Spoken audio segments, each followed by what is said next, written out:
Hello, Screen Junkies. I'm Dan Murrell from Movie Fights and Summer Movie Report on Screen Junkies Plus, and this is my spoiler review of Captain America: Civil War. Now, this is the first one of these that we've done on Screen Junkies, and it's because so many people want to talk about this movie. What we liked, what we didn't like, we're going to break it down right here. Now, just a reminder, this is a spoiler review of the movie. If you're interested in hearing what I thought about the movie without any spoilers, you can check my spoiler-free review right now on ScreenJunkies.com. So, final warning, this will be a spoiler review of the movie as we break down Captain America: Civil War.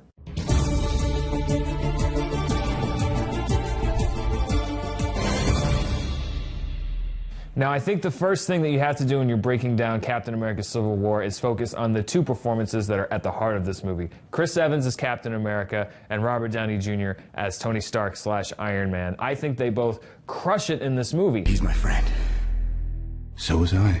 You can't really tear two characters apart that you haven't seen together. And over the course of 12 movies, we've seen Iron Man and Captain America build their bonds, build their friendship, build their characters together. So to see these two friends going head to head, and it is a brutal fight at times, is really affecting because we have that depth of character history to build on. Now, the one big reveal moment that a lot of people have talked about is the reveal that not only did the Winter Soldier kill Tony Stark's parents, but that Captain America knew about it all along. I've talked to a lot of people who have said that that seemed like it came out of nowhere, that Captain America knew about Tony Stark's parents, but that's actually not true. I went back and looked at the Winter Soldier again, and you see the moment in that movie when Cap finds out. That's impossible. SHIELD would have stopped you. Accidents will happen.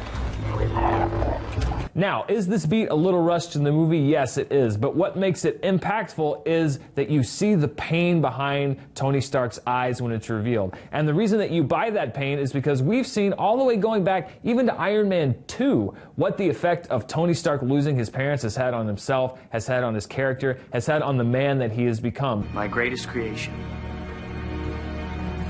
is you. It is a real testament to how building storylines and plot lines over movies over several years doesn't have to be tedious. It doesn't have to feel cheap. It can actually pay off in unexpected ways later on down the road. Now, the other big element that everybody wants to know about in this movie is Spider-Man and Tom Holland's performance as Spider-Man. And I have to say, my favorite moment in the movie, and I think it says so much about the character of Spider-Man, is when he's sitting and talking with Tony Stark, and he says something to the effect of, when you have powers like mine and you don't do something, when something happens, it's your fault. That says more about Spider-Man, that says more about what drives Spider-Man than 5 origin stories possibly could. Superheroes are modern mythology. We all know their origin stories. We don't need to see them on screen. And with that one line, it's established that this Spider-Man has that same kind of pain in his past, he has that same kind of drive in his past, and he integrates into the group beautifully. I loved seeing him jumping into the big superhero fight in the middle of the movie, and I personally cannot wait to see him get his own movie. Maybe, finally, Spider-Man might be back on the right track in Marvel's hands. So let's talk about the 3 major new characters that were introduced in the movie. First of all, as we've discussed, Spider-Man. I liked him in the movie, but I feel like his introduction felt the tiniest bit forced. But that's to be expected because they had no other option. They literally could not put him in any other movies before this one. However, the character that I do think would have benefited being in another movie before Civil War is Zemo, played by Daniel Bruhl. We find out through action that his plan is completely driven by the death of his family in the Sokovia disaster, which is a great motivation. However, I think it would have been a lot more powerful if Zemo had been introduced in Age of Ultron. If the Russos maybe had a little more interaction on Ultron, or maybe if they'd been able to plan out a little more ahead in Ultron instead of sending Thor on his jacuzzi side quest and put Zemo into the Sokovia scenes, it would have flowed a little bit better from Ultron to Civil War. Having said that, I thought Daniel Bruhl gave a fantastic performance. He was using psychology as a weapon, not brute strength. And I like that. I like that not every villain's plan is to unleash an army of something. We've seen too much of that in the Marvel movies. More than any other movie, Civil War is a deeply personal movie. It's about these characters' personal vendettas with each other, with their past, and how they battle each other and try to reconcile. It is at its heart about a very personal clash between friends, and I think that's what sets Civil War apart in the Marvel Cinematic Universe canon. All right, now I just want to do some quick hits on a bunch of stuff that I don't have time to go into in depth, but that I really enjoyed and liked about the movie. Number one was Black Panther, played by Chadwick Boseman. I am so excited for the Black Panther movie right now. And based on where they left Bucky, how awesome would a Black Panther Winter Soldier mercenary movie be set in Wakanda?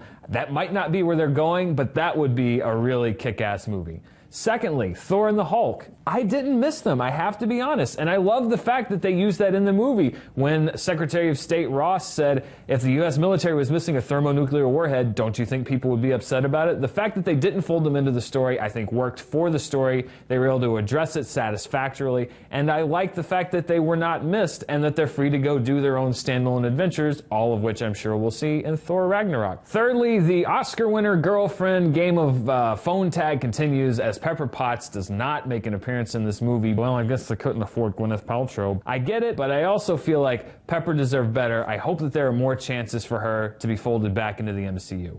And finally, I'd be remiss if I didn't address the actual civil war that's happening right now. The war seemingly between Marvel fans and DC fans. Batman v Superman versus Civil War. In a perfect world, I don't think that these movies should be pitted against each other. I think that they should exist in a vacuum. But people do compare them, and they actually are shockingly similar movies. I did not enjoy Batman v Superman very much, and I liked Civil War more. Why?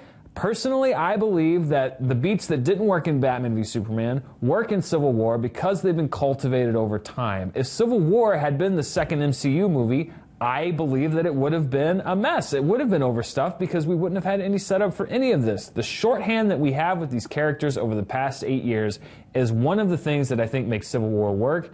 And the fact that you didn't have that shorthand in Batman v Superman is what I feel like makes some of that movie not work. But here's the bottom line. It's okay if you liked Batman v Superman and didn't like this movie. It's okay if you liked this movie and didn't like Batman v Superman. It's okay if you loved both movies. It's okay if you hated both movies. This is supposed to be fun. We're supposed to be having a good time. The fans of Volcano and the fans of Dante's Peak didn't dox each other and yell at each other on the internet because they disagreed. They just decided they liked one or both or neither of those movies. And that's what it should all be about. For the first time ever, movies are being made for comic book fans of all ages, of all tastes. And instead of letting our differences divide us, I think we should get together and celebrate this phenomenal time that we're living in. So, as I close out this review of Civil War, I'd just like to say, don't attack each other over differences in superheroes because you like one more than the other. These are supposed to be fun, and we're supposed to have fun at the movies. I had a lot of fun with Civil War. I hope you did too, but if you didn't, that's okay. Thank you so much for checking out my first review, and if you want to hear more from me, you can check out my new show, Summer Movie Report with Dan Murrell. I'm on every Monday live at 11 a.m. Pacific Standard Time on Screen Junkies Plus. What did you think of Civil War? Do you agree with me? Do you disagree with me? Let us know in the comments below. Share, subscribe, check me out on Summer Movie Report, and please keep going to the movies. Hi, I'm Dan Murrell, host of Summer Movie Report with Dan Murrell on Screen Junkies Plus, asking you to join me and my co-host Sasha Pearl Raver every Monday morning at 11 a.m. Pacific Standard Time as we break down the summer box office, review the latest releases, and tell you what you should be watching all summer. So please join us right here each and every Monday, only on Screen Junkies Plus.